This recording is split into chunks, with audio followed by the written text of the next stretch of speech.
Saudara-saudari yang terkasih, tentu pertama-tama saya mengucapkan selamat atas pesta nama mereka yang menyandang nama Thomas. Harapannya tentu Anda menjadi orang-orang yang sungguh percaya, tidak sangsi, tidak menjadi orang yang tidak percaya.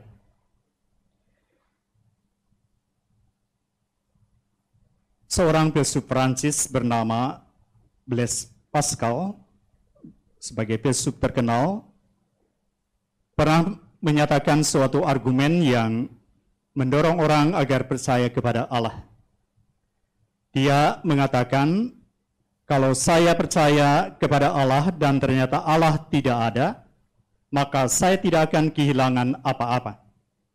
Sebaliknya, kalau saya tidak percaya kepada Allah dan ternyata Allah itu ada, maka saya akan kehilangan segala-galanya.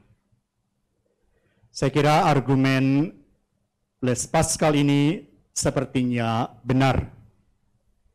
Maka kalau kita bicara mengenai perkara beriman, tentu lebih daripada sekedar mengakui kebenaran sejumlah formula atau sejumlah rumusan. Iman yang benar atau beriman secara benar itu mengandaikan penyerahan diri secara total kepada Allah. Orang bisa taat, orang bisa bersikap oblatif, artinya menyembah dan lalu setia.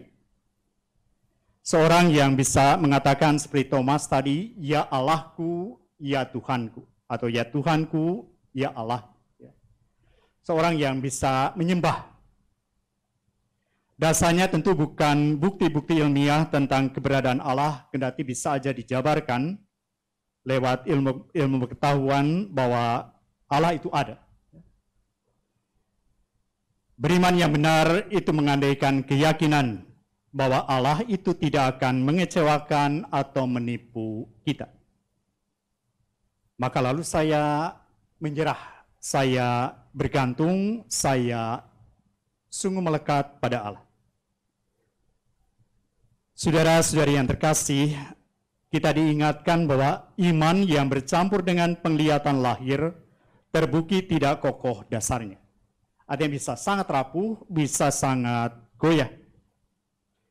Tadi di dalam Injil, bagaimana Thomas berkata, sebelum aku melihat bekas paku pada tangannya, dan sebelum aku mencucukkan jariku ke dalam lambungnya, aku sama sekali tidak akan percaya. Tentu di dalam hal ini, Thomas menerapkan paham positivisme. Percaya akan sesuatu kalau bisa dilihat, artinya oleh mata, ya, dan bisa diraba oleh tangan. Semacam pengalaman empiris. Tapi Yesus memberi jawaban, berbahagialah mereka yang tidak melihat, namun percaya. Saudara-saudari yang terkasih, tentu iman itu tidak hanya ada pada tataran otak, ya, panca indera, tapi juga lebih-lebih pada hati, pada secara intuitif. Secara intuitif kita sadar bahwa itu Allah itu ada, ya. Allah itu setia, Allah akan memenuhi janji-janjinya. Sebagaimana pengalaman Abraham yang harus pergi dari tanah airnya, pergi ke suatu tempat yang akan ditunjukkan Allah, dan dia pergi. Orang yang bisa berkata ya. Juga ketika Maria dipanggil Tuhan untuk menjadi ibu dari Yesus, dia menyatakan fiat-Nya.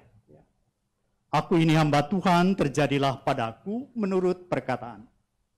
Seorang yang bisa mengatakan ya, itulah beriman yang sejati. Maka percaya itu tidak melulu berkaitan dengan mengetahui, tapi lebih-lebih mengalami.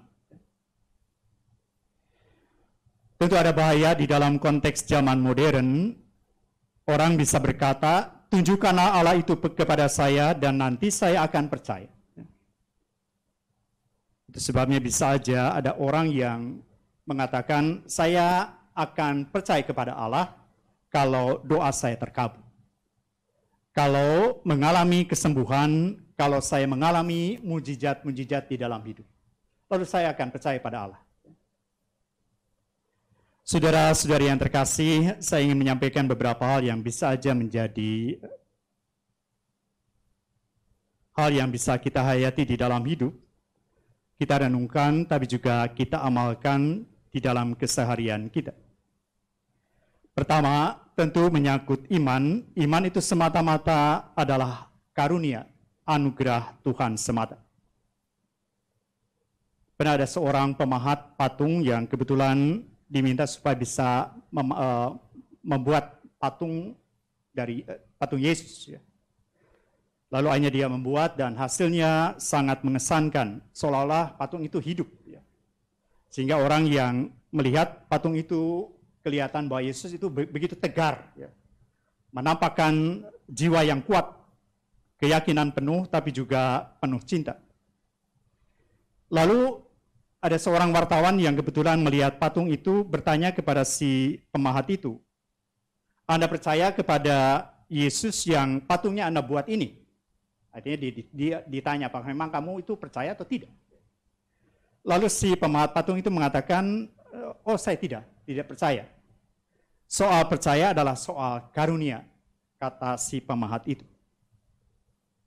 Tentu kita yang menyebut diri sebagai pengikut Yesus, menjadi orang-orang Kristen, mestinya kita bersyukur. Ya. Mensyukuri bahwa karunia Allah itu nyata di dalam hidup kita. Kita adalah orang-orang yang sungguh beriman, kita sudah meletakkan Yesus sebagai satu-satunya juru selamat kita. Maka bagaimana kita boleh merawat, ya, memelihara iman itu?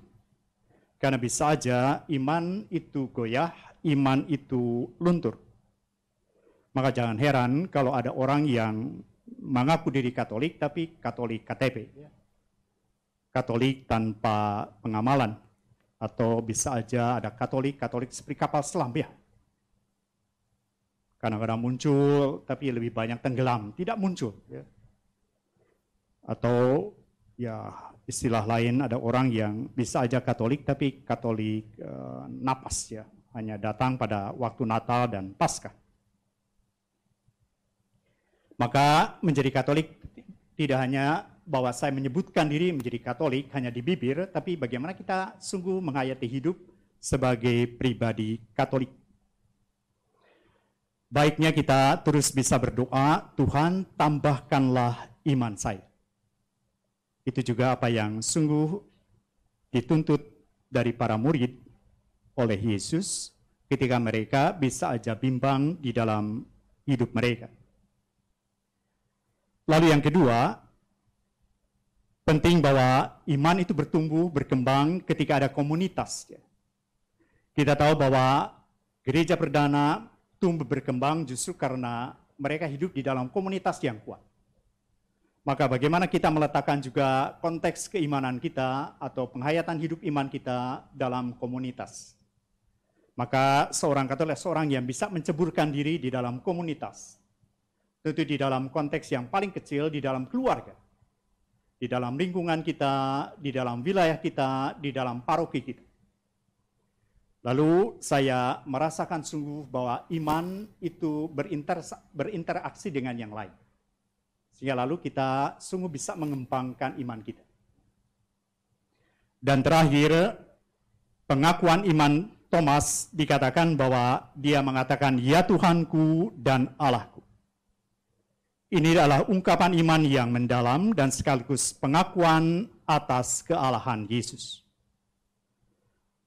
Thomas di dalam ini mengalami pengalaman personal, pengalaman pribadi, dan itu mengubah hidupnya. Jadi iman kepada Yesus hanya mungkin punya nilai kalau itu mengubah hidup kita. Saya ingin menyatakan suatu kisah pendek, pasti ini tidak terjadi, tapi setidaknya bisa aja kita mengambil manfaatnya. Ada dongeng tentang perjalanan kapal pesiar mewah besar dari New York ke Spanyol. Tiba-tiba di perjalanan kapal itu menabrak gunung es dan lalu bocor di bagian lambung dari kapal itu.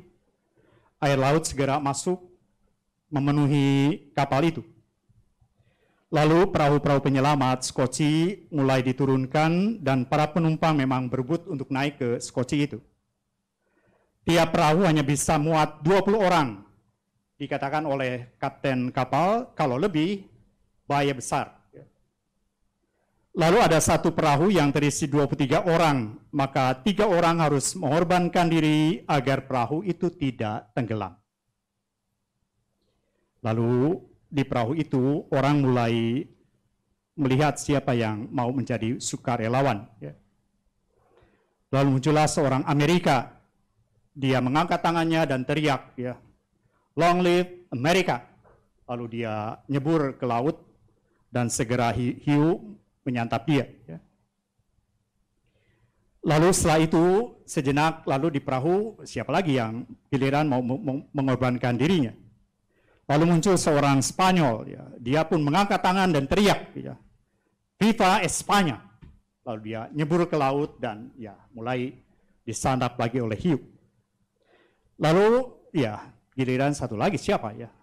Lalu muncul seorang Filipina. Dia berdiri dan bangga berkata, "Saya percaya pada Yesus.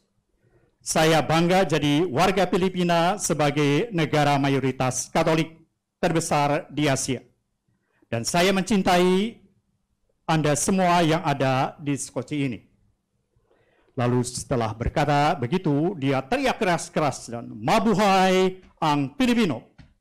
Lalu dia mendorong seorang pemuda Jepang nyebur ke laut Jadi tindakan ini adalah tindakan yang tidak mencerminkan hidup sebagai seorang Katolik. Saudara-saudari yang terkasih, tentu ajarannya dalam kisah itu ujian dalam hal iman bukan dengan omongan, tapi dengan tindakan, dengan aksi konkret. Kita tahu menurut tradisi, Thomas betul-betul membuktikan imannya. Thomas menyebarkan Injil ke Syria, Armenia, Persia, dan India. Lalu dia menemui ajalnya sebagai martir di India. Dia menempuh jalan kemartiran. Saudara-saudari yang terkasih, semoga iman kita pun kita nyatakan di dalam tindakan konkret kita mengikuti Yesus.